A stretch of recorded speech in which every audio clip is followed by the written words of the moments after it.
Jadi sebenarnya konten materi-materi yang sebenarnya kewenangan ini kami membacanya sedikit tersebar nih jadinya. Sedikit tersebar. Jadi kalau misalkan memang ada satu badan yang khusus, kira-kira itulah yang seharusnya bisa digabungkan. Memang ketika ada lembaga tersendiri, itu juga bisa mereduksi terjadinya ego-ego sektoral. Halo Sobat Juara, bertemu kembali di podcast Juara, Jurnal Refindim dan Artikel Hukum Bersuara. Perkenalkan, saya Nanda Narendra Putra, host pada episode kali ini. Inisiatif membentuk wadah tunggal yang menangani pembentukan peraturan perundang-undangan bernama Badan Regulasi atau Pusat Legislasi Nasional sempat menjadi perbincangan di awal periode kedua pemerintahan Presiden Joko Widodo. Pada waktu itu, gagasan tersebut digaungkan pada saat Presiden melaksanakan debat Capres pertama pada tahun 2019. Pada waktu itu, Presiden Joko Widodo pada saat debat menawarkan pembentukan badan ini sebagai obat dalam mengatasi carut-marut atau sengkarut regulasi yang terjadi di Indonesia. Namun, hingga saat ini, menjelang akhir pemerintahan periode Presiden Joko Widodo, wacana pembentukan badan regulasi atau pusat legislasi nasional belum kunjung terrealisasi. Podcast Juara episode kali ini akan mengulas perihal hal tersebut.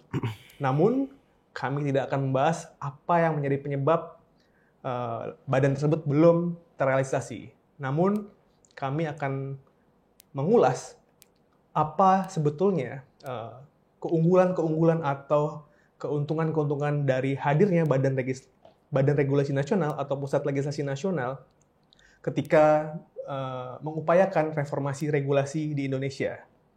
Sebagai informasi, tulisan bernas yang mengupas terkait hal tersebut sudah pernah diterbitkan dalam Jurnal Refindim pada volume nomor 10, nomor 2 tahun 2021 dengan judul Menggagas Formulasi Badan Regulasi Nasional sebagai Solusi Reformasi Regulasi di Indonesia.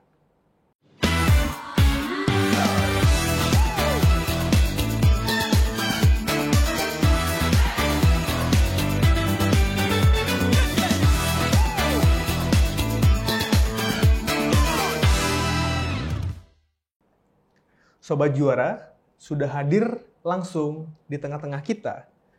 Perkenalkan, Mas Muhammad Reza Winata dan Mas Ibnu Hakamusais. Selamat datang di podcast Juara, Mas Ibnu, Mas Reza. Sobat Juara, Mas Reza merupakan asisten ahli Hakim Konstitusi pada Mahkamah Konstitusi. Dan Mas Ibnu adalah perancang peraturan perundang-undangan ahli muda di Kementerian Kelautan dan Perikanan. Saya persilakan Mas Reza dan Mas Ibnu untuk bercerita tentang sekelas profilnya. Karena Sobat Juara menarik sekali pagi hari ini di studio kami. Ternyata kami punya punya latar belakang yang mirip-mirip di awal karir dalam menuju sebagai ASN di tahun 2017 ya. Saya persilakan Mas Reza terlebih dahulu. Baik, terima kasih kesempatannya. Assalamualaikum warahmatullahi wabarakatuh. Sobat Juara, terima kasih atas kesempatan yang telah diberikan oleh BPHN. Suatu kehormatan bagi kami untuk bisa sharing dari perspektif kami sebagai penulis artikel. Jadi saat ini sebagai materi telah disampaikan, saya bekerja sebagai asisten ahli hakim konstitusi di Mahkamah Konstitusi.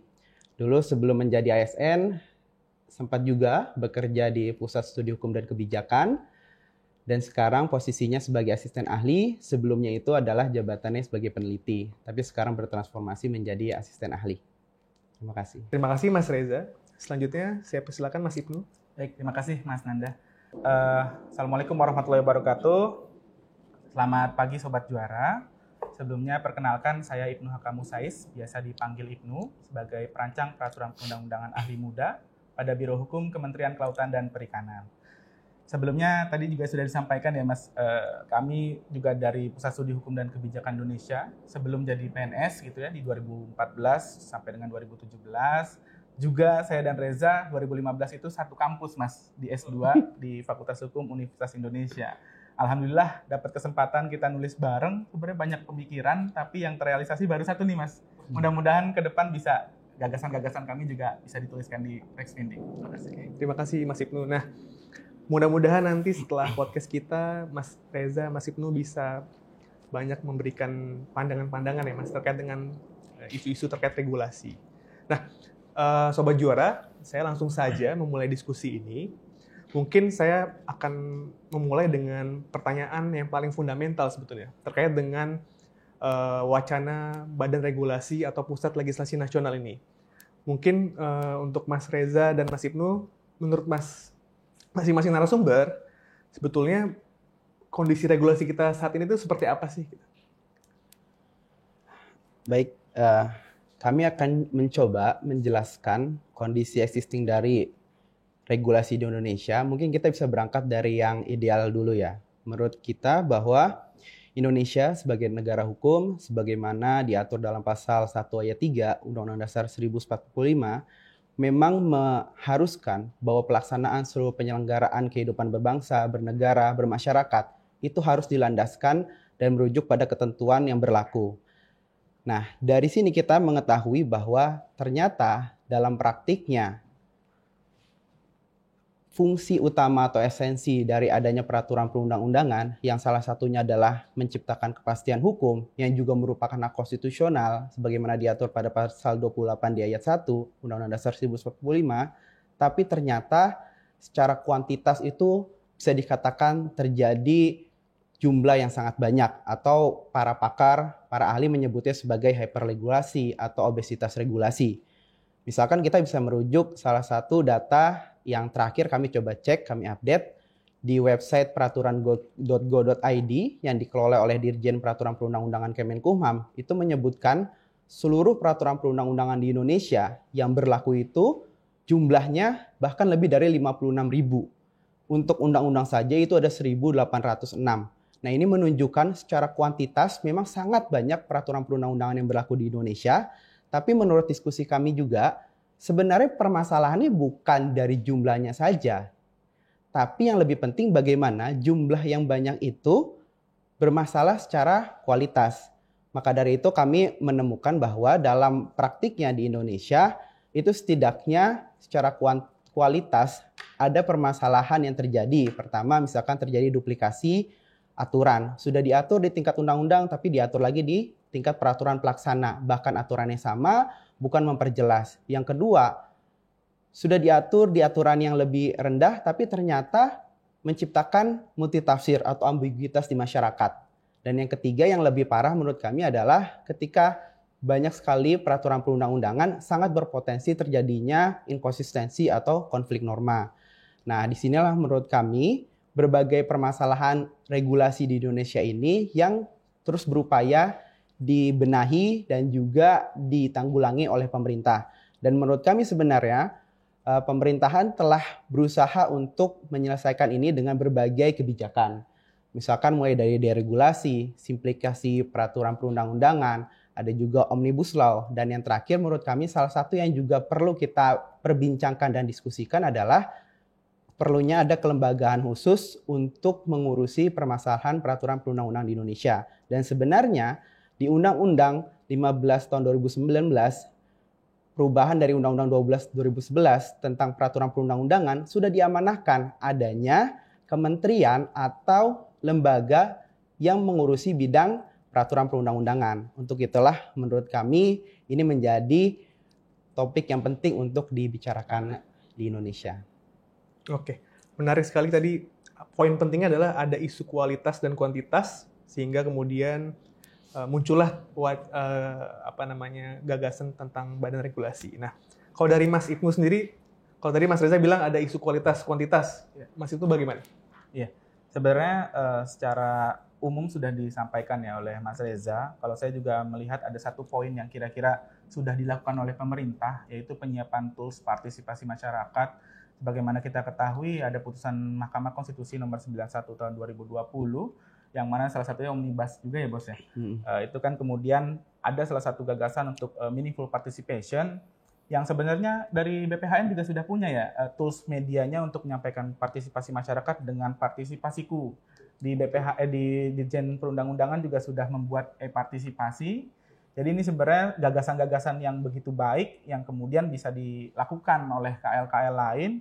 Di kami sendiri pun juga sedang melakukan proses Mas untuk partisipasi masyarakat tapi melalui laman JDIH. Kira-kira seperti itu. Nah, ini yang barangkali dengan keterlibatan masyarakat pembentukan suatu regulasi akan semakin baik karena regulasi yang partisipatif, yang transparan, akuntabel itu bisa dikatakan implementasinya akan lebih baik di masyarakat dan keberterimaannya juga akan lebih meningkat.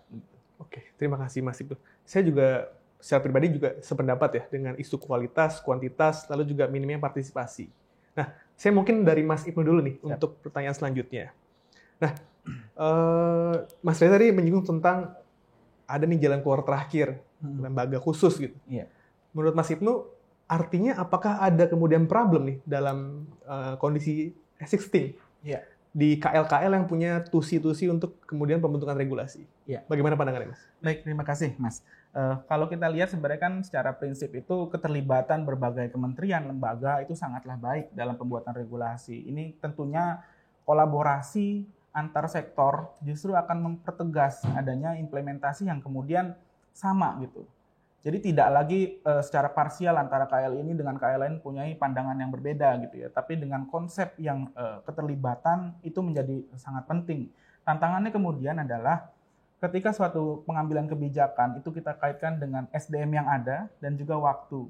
Karena terkadang ketika kita berdiskusi lintas sektoral, SDM-nya terbatas tapi diminta akselerasi waktu penyelesaiannya sesegera mungkin. Sedangkan yang hadir barangkali mungkin karena kesibukannya juga bukan pihak-pihak yang dapat mengambil kebijakan, akhirnya pending isu tersebut juga menjadi problem gitu yang berkepanjangan. Bayangkan ketika nanti digabungkan dalam kewenangan-kewenangan ini dalam satu badan gitu ya, atau satu kementerian nantinya, yang mana bisa secara grand design itu dia mengambil dari awal, Mas. Jadi konsepsi perbaikannya tidak parsial oleh KL-KL tersendiri gitu, tapi digabung dalam satu institusi. Dia bisa menggambarkan 5 tahun ke depan harusnya perbaikannya seperti ini, komunikasi dengan masyarakat harus diperbaiki dengan seperti ini. Jadi masing-masing KL tuh tidak membuat sendiri. Jadi itulah yang kita harapkan. Selain itu juga kami melihat di sini ada peranan Kementerian Koordinator ya Mas ya. Kalau di hasil kajian kami, ada sebenarnya di organisasi dan tata kerjanya bahwa Kementerian Koordinator itu punya peranan untuk mengkoordinasikan program maupun kebijakan di kementerian yang berada di bawahnya gitu ya, kementerian sektoral. Kami melihat seperti ini, sebenarnya peranan Kementerian Koordinator ini perlu dioptimalisasi dalam tahap perencanaan.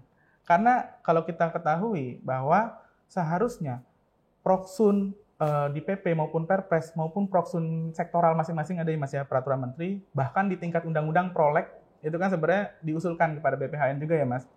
Nah, juga kepada Setnek nanti.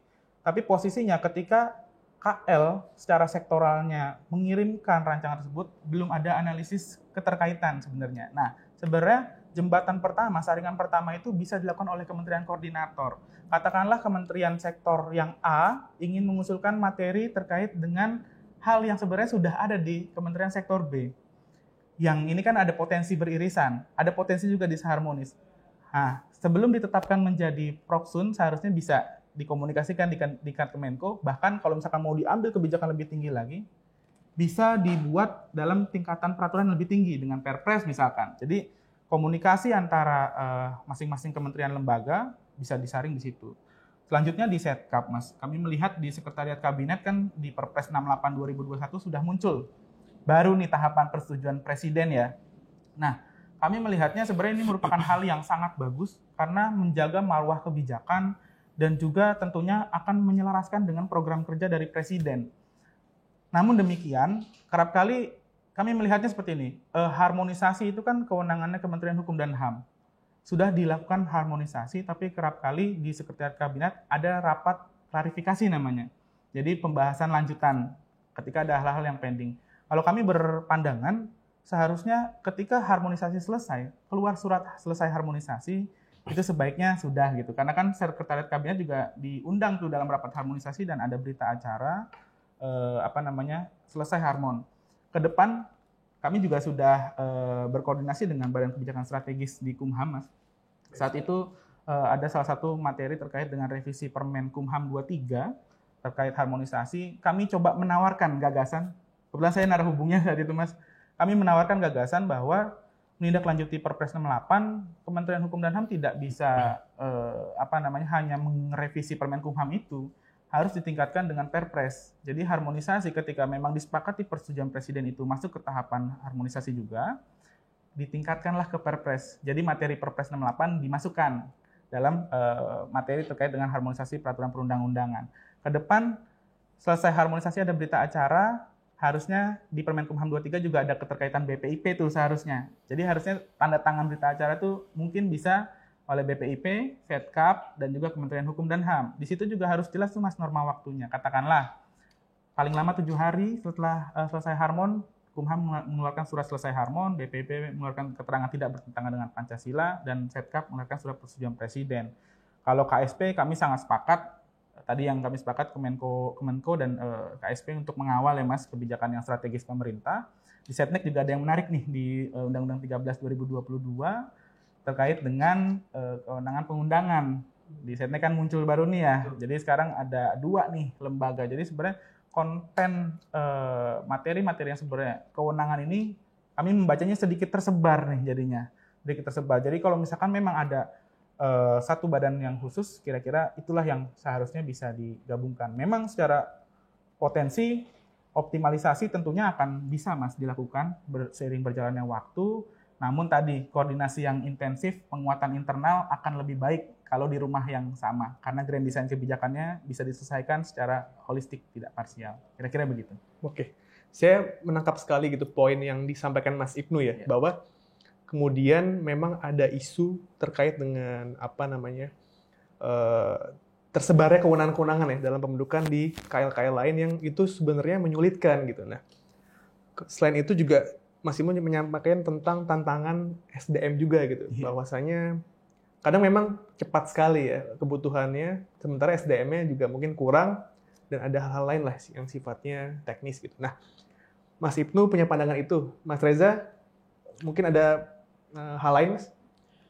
Kalau dari saya, sebenarnya kan ini memotret bagaimana sinergi antara lembaga negara, itu kan memang lebih tepat Ibnu yang menyampaikan, karena sebagai perancang. Memang kesehariannya itu bagaimana terlibat dalam proses pembentukan undang-undang, peraturan perundang-undangan gitu. Nah, tapi saya dari kacamata bisa dibilang di luar eksekutif ya, misalkan dari masyarakat atau dari pengamat. Menurut saya memang kenapa dibutuhkan ada kelembagaan tersendiri juga berdasarkan tadi narasi yang disampaikan oleh Ibnu, deskripsinya kondisi yang terjadi di internal dalam proses perumusan suatu peraturan perundang-undangan. Memang ketika ada lembaga tersendiri itu juga bisa mereduksi terjadinya ego-ego sektoral.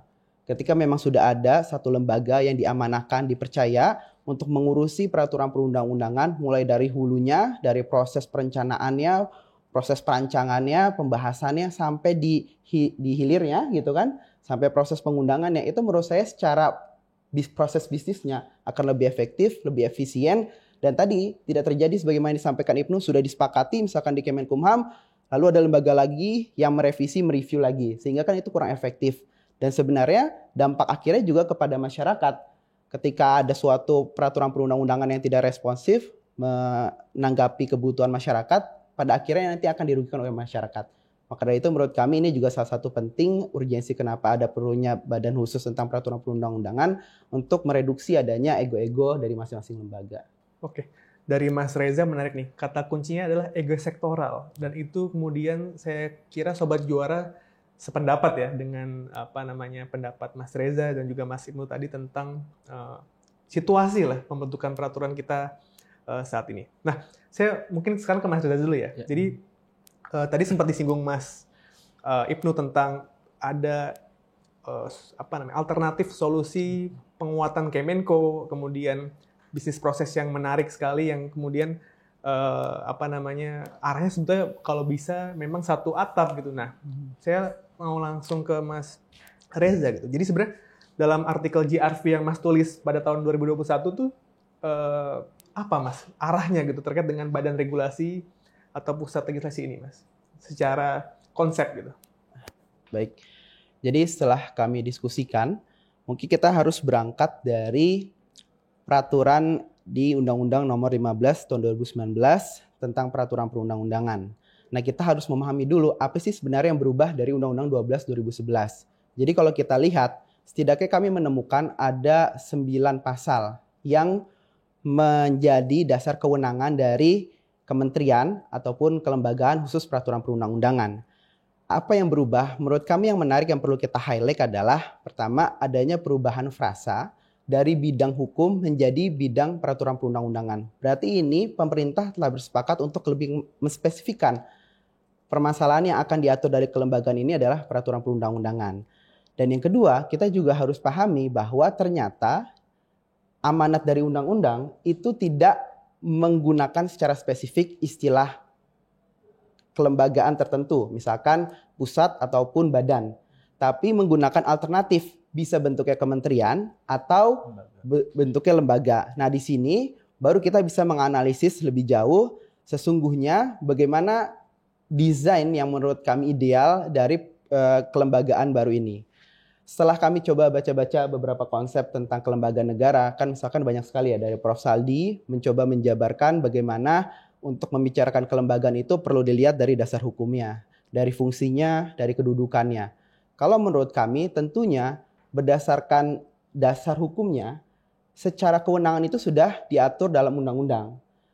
Untuk kelembagaannya, maka agar setingkat dengan menteri maupun kelembagaan setingkat menteri pasti harus diatur di tingkat Perpres. Itu dasar hukumnya. Lalu selanjutnya, kedudukannya ini juga harus dipahami merupakan bagian dari eksekutif. Sebagai bagian dari primary organ. Maka mau tidak mau, kelembagaan dari kementerian ataupun dari lembaga bidang peraturan perundang-undangan ini, pemimpinnya atau pimpinan tertingginya, baik itu menteri atau kepala badan, itu haruslah dipilih oleh presiden dan juga bertanggung jawab kepada presiden.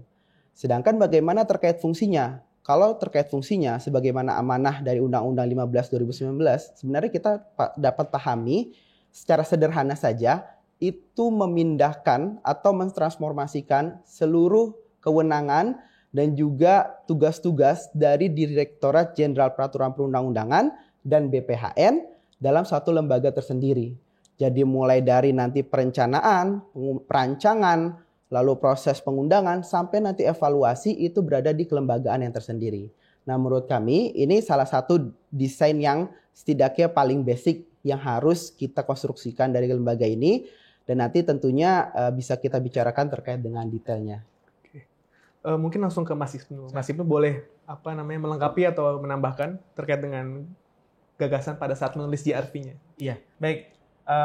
Kalau dari apa yang disampaikan Mas Reza, sebenarnya kalau saya melihatnya seperti ini. Ketika ini sudah diambil suatu kebijakan di tingkat undang-undang sebagai wujud dari dilaksanakannya ada satu urgensi gitu ya Mas ya untuk reformasi regulasi dalam Undang-Undang 15 2019. Artinya sekarang sudah 5 tahun. Sedangkan dulu kan jurnalnya ditulis 2021 ya Mas ya. Kami melihatnya ketika memang pemerintah sudah menganggap tidak lagi urgent gitu ya, ada pembentukan lembaga baru, seharusnya ini dimanfaatkan tuh tahun 2022. Karena 2022 kan ada revisi Undang-Undang 12 ya, yang mana sudah ditetapkan dengan Undang-Undang 13 2022. Justru karena kami melihatnya tidak diubah, kami justru berupaya nih mendorong kembali. Kira-kira sejauh mana prosesnya, karena formatur dan format komposisi kira-kira ya yang kami coba tawarkan barangkali bisa mendorong pemerintah untuk kemudian mendiskusikan hal-hal terkait dengan pembentukan kelembagaan ini. Jadi 5 tahun nih, apalagi sekarang kan sudah mulai transisi ke pemerintahan ya Mas.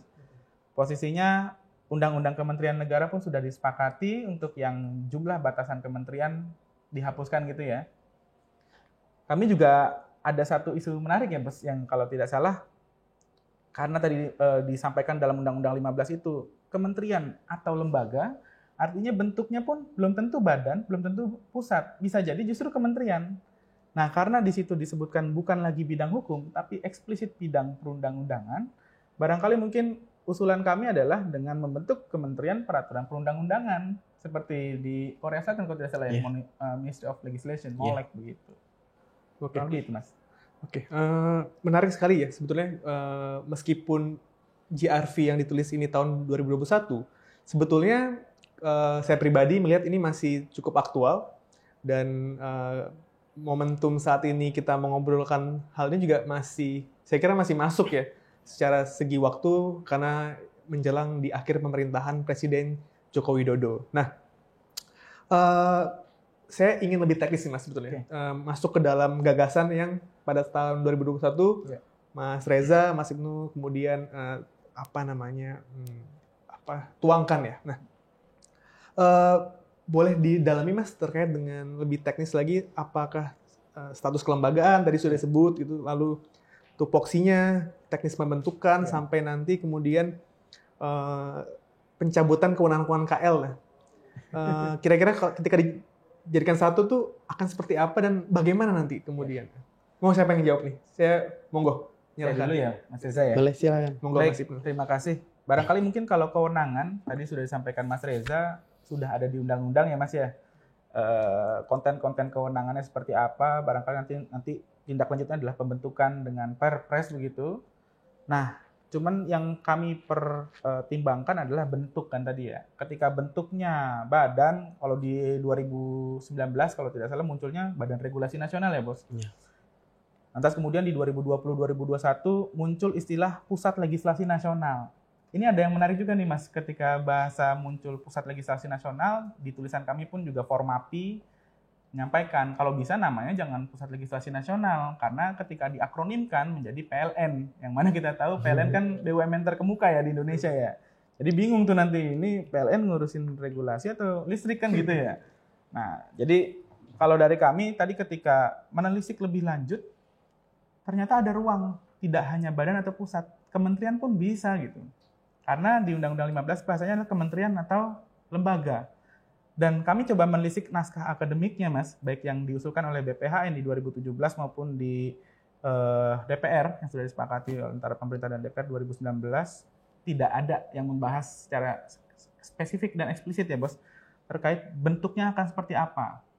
Nah, jadi ketika bicara dengan bentuk, sekarang kami lebih sepakat menjadi Kementerian Perundang-undangan. Kenapa? Karena momentumnya pas sekali. Undang-undang kementerian sudah tadi tidak lagi membatasi 34, cuman ketika bicara kontekstual organisasi yang akan ditarik, termasuk kewenangan-kewenangannya, tadi yang sudah pasti ada 2, Direktorat Jenderal Perundang-undangan, Ditjen PP, Kumham, dan BPHN. Nah, terkait dengan mekanisme yang tersebar, sebenarnya kami sepakat Mas, mekanisme itu sangat baik, tapi kewenangannya jangan disebar gitu. Kewenangannya lebih baik di satu institusi, untuk kemudian grand design kebijakan itu bisa diambil oleh pucuk pimpinan yang nantinya setingkat menteri, gitu ya. Kalau misalkan badan maupun pusat pun dia akan di bawah presiden dan setingkat menteri. Jadi lebih bertenaga Mas. Kebijakan pembentukan regulasi lebih bertenaga, kebijakan untuk partisipasi masyarakat lebih bertenaga gitu. Ketika sudah ditarik kewenangan-kewenangan, bukan dalam artian prosesnya dinegasikan ya Mas. Persetujuan presiden, kami sepakat ada persetujuan presiden, tapi semua tahapan pembahasan selesai diharmonisasi. Tidak ada lagi rapat klarifikasi, intinya gitu ya Mas. Tapi bahwa Setkap mengeluarkan surat persetujuan presiden, silahkan. Tapi ditetapkannya setelah surat selesai harmonisasi itu dikeluarkan. Jadi selesai harmon, tanda tangan berita acara, silakan. DPIP pun juga begitu, kalau misalkan dirasa masih diperlukan surat keterangan tidak bertentangan dengan Pancasila, tapi itu norma waktunya harus dijelaskan. Karena kami di KL Teknis Mas sekarang mengalami ada dilema juga nih. Selesai harmon maksimal 30 hari harus pengundangan. Sedangkan prosesnya masih tadi persetujuan presiden, belum lagi kalau ada rapat. Di internal kami pun juga masih harus paraf persetujuan, penetapan tanda tangan pimpinan, baru kirim pengundangan. Kan bukan waktu ya. Kalau lewat 30 hari, kami harus harmon ulang tuh. Jadi waktu juga menjadi concern. Padahal kan kebijakan ini tadi yang sampaikan Mas Reza, sangat penting bagi masyarakat gitu ya. Masyarakat menunggu-nunggu nih kebijakan yang kira-kira bermanfaat buat mereka gitu ya. Nah, jadi konteks kebijakan tadi sudah, organisasi sudah, terus kewenangannya sudah, bukan berarti menegasikan ya Mas, tetap kami sepakat dan bahkan kami mendukung Kemenko jika diperkuat dalam konteks perencanaan dan juga KSP tetap memiliki kewenangan untuk koordinasi. Kami sangat sepakat itu. Oke. Kurang lebih itu Mas. Mungkin Mas Reza izin nambahin lagi ya. Mungkin tadi sudah berangkat dari yang disampaikan oleh Mas Ibnu. Jadi kan sebenarnya kita ada pilihannya dua nih bentuknya, mau kementerian atau kelembagaan khusus atau tersendiri. Nah, setelah kami coba analisis secara konsep kelembagaan negara, sebenarnya patut kita akui di Indonesia itu belum ada pakem yang rigid. Kapan suatu kelembagaan itu bentuknya kementerian, kapan dia itu badan atau pusat tersendiri gitu. Yeah. Karena dalam praktiknya pernah terjadi Kemenristek berubah jadi BRIN, ya kan? Ada juga yang dari badan-badan berubah jadi kementerian. BKPM. Seperti ke Kementerian ATR, ya kan, dari BPN. Lalu juga Kementerian PPN, Bappenas. Kementerian Investasi juga kan, Bekraf gitu. Nah, dan yang lebih membingungkan lagi, setelah berubah jadi kementerian masih dilekatkan nama badannya. Garis miring. Nah, ini kan kami harapannya jangan sampai nanti dibuat Kementerian Peraturan Perundang-undangan garis miring Badan gitu. Badan Regulasi Nasional. Nah, itu yang menurut kami harus dihindari karena bagi masyarakat umum, bagi masyarakat awam, kenapa harus ada nomenklatur yang berbeda-beda, tapi sebenarnya karakteristiknya sama gitu. Dan juga mungkin ke depannya ini isu baru. Apa perlu dibuat, sudah ada nih undang-undang kementerian negara. Apa perlu ada undang-undang kelembagaan negara supaya merapikan nomenklatur fungsi kelembagaan negara kita itu tidak saling tumpang tindih, tidak saling duplikasi, dan juga menghindari adanya pembentukan badan-badan itu karena pragmatis saja. Ada kepentingan mau buat badan ini dibuat gitu kan, dan juga menghindari dalam tanda kutip adanya bagi-bagi gitu, bagi-bagi kekuasaan, bagi-bagi kue ya kan dengan pembentukan badan baru. Nah, itu yang perlu kita hindari sehingga kalau misalkan ada konsep kelembagaan yang jelas itu bisa lebih bermanfaat dan konstruksi dari kelembagaan tersebut juga lebih jelas. Sedikit menambahkan ya Mas. Monggo. Jadi kemarin kami sempat diskusi juga kenapa kami kemudian bergeser dari badan yang semula Badan Regulasi Nasional gitu ya. Karena kami melihat kontekstualisasi yang sudah ada, BRIN ya, Bos. Ternyata sangat melelahkan juga ya proses transformasinya ketika semua SDM harus berpindah, terus pembentukan kelembagaan, terus aset dan sebagainya itu sangat-sangat merepotkan, melelahkan pastinya ya. Kami juga tidak terbayang ketika ini terjadi di regulasi gitu. Padahal regulasi kan harus berjalan terus nih. Nah, makanya kami lebih berpikiran ya sudah lebih baik kementerian tapi kondisinya yang existing seperti di Ditjen PP dan BPHN itu tetap menjalankan fungsinya tapi sambil ditingkatkan dengan kontekstualisasinya kementerian gitu. Karena kami melihat juga ketika di badan nanti khawatirnya di BRIN itu sama satu lagi apa? BPIP. Itu kami melihat strukturnya kan selain hanya fungsional ya, jadi kepala terus kemudian irjen sama sestama, di atasnya ada dewan pengarah. Padahal kalau kita tahu regulasi itu jauh lebih pelik daripada itu. Ada tingkat PP, undang-undang, perpres dan sebagainya. Barangkali nanti ketika jadi kementerian mungkin eselon satunya bisa tuh di undang-undang, di PP, di perpres, di permen gitu ya. Jadi kontekstualisasi dari pembentukan, perencanaan sampai dengan pengundangannya diproses di situ. Juga nanti ada yang untuk advokasi hukum, judicial review kan bisa ke Mahkamah Agung dan Mahkamah Konstitusi. Jadi kira-kira gambarannya begitu sih Mas, kalau yang kami coba diskusikan kemarin. Oke, makasih Mas Reza, Mas Ibnu. Ini menarik sekali Sobat Juara. Jadi kita nggak akan pernah selesai sebenarnya ngomongin model ideal tentang pembentukan badan pembentukan peraturan ya. Yang disampaikan Mas Reza, Mas Ibnu tuh kemudian yang sudah juga tayang di jurnal Refinding itu juga kemudian menjadi rujukan ya Mas Ibnu ya. Mungkin Mas Ibnu boleh cerita deh sedikit Mas. Baik, makasih Mas Nanda. Ini kebetulan kami juga sebelumnya di Kementerian Kelautan dan Perikanan pada bulan Mei 2024 ini sudah mencoba mencari tahu Mas tindak lanjutnya seperti apa. Kami mengadakan kegiatan di bulan Mei. Ternyata ini disambut baik oleh teman-teman di DPR. Mereka mengadakan kegiatan seminar nasional Mas di tanggal 29 Juli 2024 membahas salah satunya materi terkait dengan pembentukan Badan Regulasi Nasional. Jurnal ini pun menjadi salah satu yang dikutip di dalam tornya begitu Mas. Jadi saat kami mengikuti pun juga kontekstualisasinya masih abu-abu. Oleh sebab itu ketika abu-abu tapi tidak dicabut juga di 2022, kami berpikiran, ayo kita buka sama-sama, ayo kita susun sama-sama. Kalau misalkan memang dianggap sudah tidak sepakat, tidak perlu lagi, ayo kita bikin counter policy paper-nya, ayo kita ubah undang-undangnya gitu Mas, kira-kira solusinya.